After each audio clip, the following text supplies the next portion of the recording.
Alliance is committed to saving species worldwide by uniting our expertise in animal care and conservation science with our dedication for inspiring a passion for nature. We integrate wildlife health and care, science and education to develop sustainable conservation solutions. Our conservation work is now focused in 8 conservation hubs, regions where our alliance makes the greatest impact. For example, one of them is the Amazonia Conservation Hub, where these beautiful scarlet macaws are found. This is Cielo Sol, by the way. And then the rest of our conservation hubs you can see on this lovely map after you get to see a close-up of our scarlet macaws right here. Now, conservation starts with the connection that we make with people and wildlife every day, so we are hoping to do just that. So, are we ready to meet some more of our wildlife? Yeah! Awesome, I love the enthusiasm. All right, well, they're gonna head on off. Thank you so much, Cielo and Sol, always a lovely welcome. We're gonna be starting off in our Southwest Conservation Hub with our next wildlife ambassador. The wildlife that San Jose Wildlife Alliance and its partners focus on in this region include the desert tortoise, the thick-billed parrot, and a couple different plant life like the boojum trees. So this next particular wildlife you can actually meet and find in your own backyard. So everybody please welcome Penelope, our Virginia opossum. So I did stress the O part of the opossum because a lot of us we like to shorten it to possum, but possums are a very different species found in Australia. Now Virginia opossums are North America's only marsupial, which means, especially Penelope, she's a female, she has a pouch to raise their young. Now, Penelope, she's got a very touching story.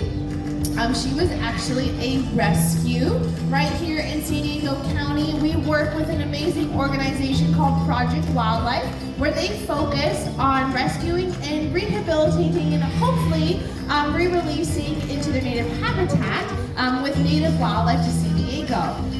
Now, in Penelope's case, she was actually somebody's pet. And that is not allowed. And so luckily she found a very a forever home right here at the San Diego Zoo, and she will be here for the rest of her life, which, if you didn't know, opossums, they definitely like to live hard and kind of die fast in a way because they don't live very long, maybe 3 years of age, and that's it. That is considered a very elderly opossum. So Penelope here is in the ripe old age, about 2.5 or so, and she is still very spry. Now, I know opossums get a pretty bad rap. A lot of people don't really know, or they kind of know myths about them or so, but they are extremely important for our ecosystems. They're kind of like nature's cleanup crew.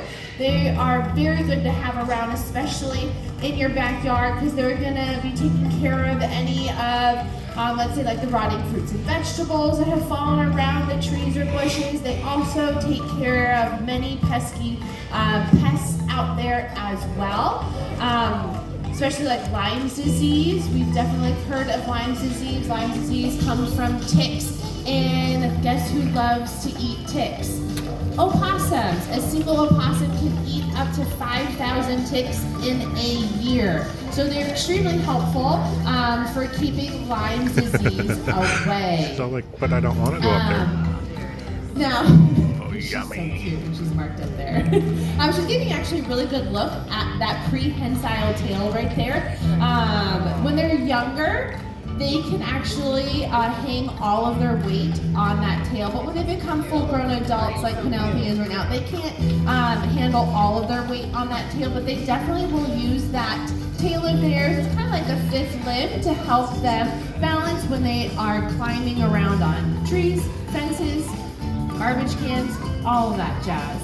Now, how many of you have heard of the term playing possum? Or playing dead a little bit? Yeah, so opossums have this really cool, actually it's a really unique adaptation where if there's ever a predator that comes around, they will actually play dead. Their heart rate slows, their breathing rate slows. They actually give off a really gross smell. They flop over, even their tongue will be hanging out. And this looks like to the predator that, hey, they've already passed away. And that's probably not a very yummy meal to them, especially something that smells like it's already decaying. So usually that predator will move on by and hopefully give up on that. And then in about 10-15 minutes or so, the possum will perk right back up and go on its merry way. So if you ever come about an opossum that's just maybe laying on the ground, give it like 10-15 minutes before you do anything, okay, with it. Never know. Because as I said, they are incredible. And if you didn't know this, opossums, they are basically can survive rattlesnake bites too. We have actually used them as humans to create anti-venom with rattlesnake bites. So they're very, very well needed for that. So fairly cool. So I think she has gone her merry way. So everybody please give it up for Penelope, our Virginia opossum. Pretty cute. Did we change anybody's minds on how awesome they are? Nope, still love them. Yeah, okay. I got one person, so that counts. Okay, cool. All right, well, we're going to be heading on over to our One Health approach to saving wildlife worldwide, where the health of people, wildlife, and environment are all interconnected. Our planet can only thrive when all life thrives. That is the core of our mission. It's the thread that runs through all of our conservation efforts. Now, this next particular species definitely fits this bill because she is considered an apex predator and is extremely important for rodent control. So everybody, please welcome Einstein, our Eurasian eagle owl. Always love hearing the oohs and ahs when she comes out here. So I'm going to kind of dissect her name a little bit. So Eurasian, they are found in the forested regions of Europe and Asia. And you can really tell the environment that she lives in by the coloration of her feathers, especially up here on the big screen. It kind of looks like bark on a tree, so she is very well camouflaged there. And then eagle, because she is one of the largest species of owls. There's only about 1 or 2 species of owls that are bigger than her. And then of course she is an owl, so Eurasian eagle owl. So as I said, they're one of the largest species of owls. Tony here's going to be bringing you her a lot closer. When you don't have the microphone, right? How many guesses how much she weighs? Of course. You can shout it out. Don't be shy. 30 pounds, 18, 40. 14. I see the right answer. She weighs in at a whopping 5 pounds. Yeah, she maybe gets up to 5.5 pounds or so, but that's basically as big as they get. And the females are the larger of the two between the females and males. I know, this is very deceiving. One of the reasons why they're lighter in weight is because their bones are a little bit different than ours. They kind of look like honeycomb inside, so they're a lot lighter in weight. But you know, still very strong structurally. And of course, she's completely covered in feathers, not only to help her to fly, but also to keep her nice and warm. She's got about an inch and a half worth of feathers, especially on her chest area, to keep her nice and warm. Now, as I said earlier, owls are extremely important for rodent control. That is their primary prey, and they do a lot of this hunting when those creatures are most active, which is at night. So owls are extremely good at hunting at night. They have an amazing nighttime vision as well as far-sighted vision, and they also have extremely good hearing. If you see those little feather tufts on top of her head, those are just for looks. Those aren't actually where her ears are. They have asymmetrical ears, so they have one kind of towards the top of her head and one kind of towards the bottom of her head, and this allows them to triangulate where their prey is, especially when they're sitting at the canopy of the trees at nighttime. They can hear something scurrying on the ground, and they can easily pinpoint it just by their hearing. And another adaptation that allows them to sneak up on their prey a lot easier is what I like to call silent flight. If you look at her feathers, especially in the big screen there. You can see there's like an extra little fringe to them. This allows air to pass right on through. So when she's flapping down, she doesn't hear herself flapping, which allows her hearing to be a lot better, but also her prey doesn't hear her coming at all. So she can easily swoop in, use those extremely strong talons of her, which she can actually pop a car tire with those. That's how strong they are. And then snatch them up and leave and have a nice little yummy snack. So on that note, everybody please give it up for Einstein, our Eurasian eagle owl, one of the best rodent hunters out there. All right, well, you all have been fabulous, but for the rest of the presentation, I'm gonna leave you in some very good hands. So everybody please welcome my co-care specialist, Raina. Let's go. Come back out with a cheetah. Everybody. Yeah. All right. Well, we still got lots of friends to meet. Our next friend is actually a species that we might know and love. Very close to our hearts, still in that One Health approach to saving species worldwide, but in a slightly different theme. So this friend is a domestic canine. This domestic canine has been with us here at Wegeforth Bowl for about 9 years, and he has a very important job here. But canines in general have been helping out people for a long, long time, whether that be through guarding our livestock, serving in the military, helping to guide us when we need a little bit of extra help. Wouldn't you know it, they also help out in conservation as well, and they do this through utilizing their super sniffer, which is their super power, because they can actually smell about 100,000 times better than us, which is pretty amazing. And our friend here is going to demonstrate just this today, out here searching for a scented item on the presentation area. He is pretty special. He does love a crowd. So let's get nice and loud for the one, the only. It's Elvis, the super dog. Where'd he go? There he is. So Elvis here is a golden retriever lab mix. Like I said, he's about 9 years old. And he is sniffing. He's a little bit of an older gentleman, so he's been having a little bit of trouble finding it. But if we cheer him on, he might go a little bit faster. So let's go. There we go. So he found a little stuffed piece of scat. So that is an ode to our friends all the way over in Africa. We have a canine team there trained to find scat of endangered species so that we can help to protect them from things like poachers and the illegal pet trade as well. So that is a little bit of an example of that. We also have friends all the way over in Australia Conservation Hub that really helped out in 2019 with those devastating fires, helping to locate kind of hurt wildlife that needed some extra Elvis! So we had a friend named Smudge that And we got to Ellie. meet, and he works over there in Australia. Even in our own backyard in our Southwest Conservation Hub, we did have a team of sniffer dogs called the Mountain Yellow-Legged Frog dogs that were helping to find those frogs and help us to bolster that population. There was even a Chihuahua in that task force, so canines of any size can help out.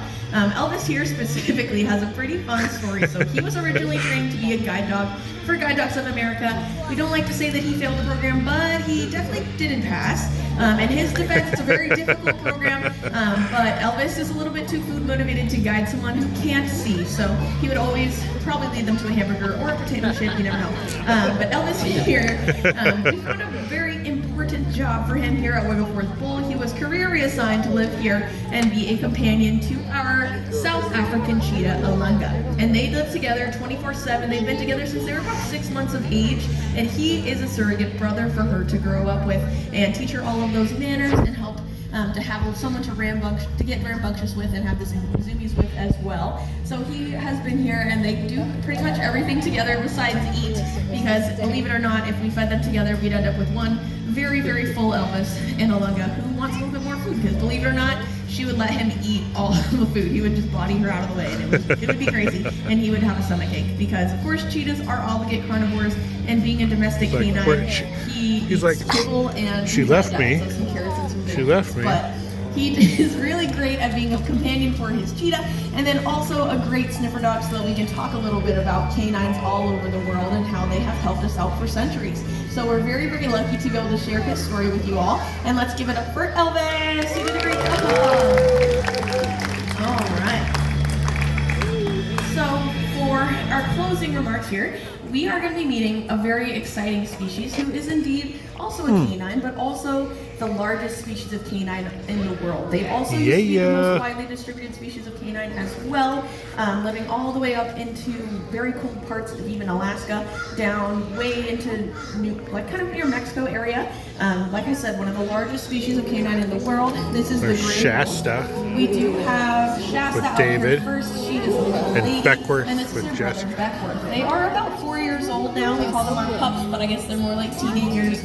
And they are pretty amazing. You can see that There's there's like no thanks. a variety of different coat colors that gray wolves can be. They're not always necessarily They spend more gray. time up there than here. Shasta, for example, is a timber color. They're also known as timber wolves. They're found in heavily wooded areas. There used to be very large populations of them all over the world. And if we do have friends coming in, if you could just find a seat, that would be awesome. Help us out a lot, so we appreciate that. But they're also known as the marathon runners of the wild. They can run up to 2 marathons in one day. I'm gonna have you guys sit down, please. Thank you. And you can see they have these really large paws, and they have very specialized paws as well. They're make them able to traverse over a whole bunch of different types of terrain and move those long distances. They can go up to about 40 miles an hour, which is pretty fast. And they have really amazing adaptations for smelling, sight, and hearing as well in order to be apex Bring out the predators. ice. There's also what's known as a keystone species. Has anyone heard of this term before? So it pretty much means that they are holding the ecosystem together. Specifically, wolves do There this we go. through keeping their prey populations in check so that we don't get all of the endemic plant species overgrazed. And here we'll be seeing some interesting behaviors from them. This in particular is called scent roll, and that Shasta is showing off for us. And it has very interesting meaning behind it. But also, does anyone have dogs at home? Has anyone seen their dog do this?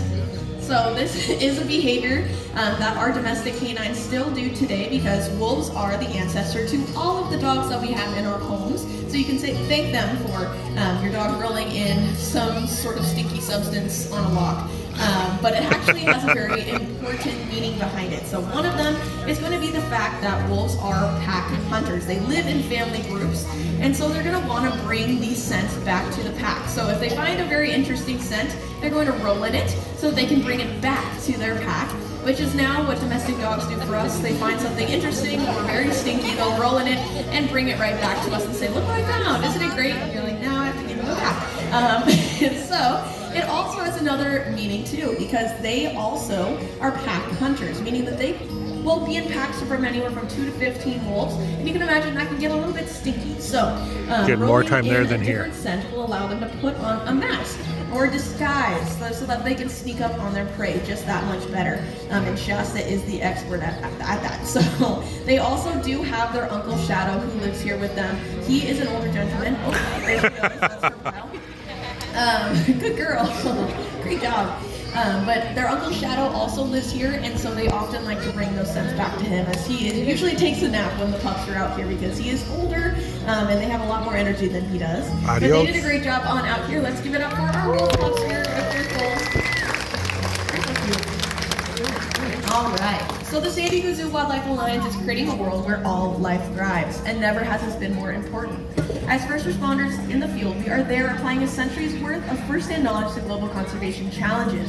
We collaborate, innovate, and hope to inspire people and wildlife to thrive together for a healthy planet. We hope that you learned something today that helped you to understand the role of species in our world just a little bit better, because of course we can't protect what we don't understand. And I hope you learned something that inspires you to take action in your lives every day. And I hope you have a great rest of your day here at the amazing San Diego Zoo. Wegeforth wasn't done. Thank you. Yay. Bex was not done with being on the presentation stage. San Diego Zoo.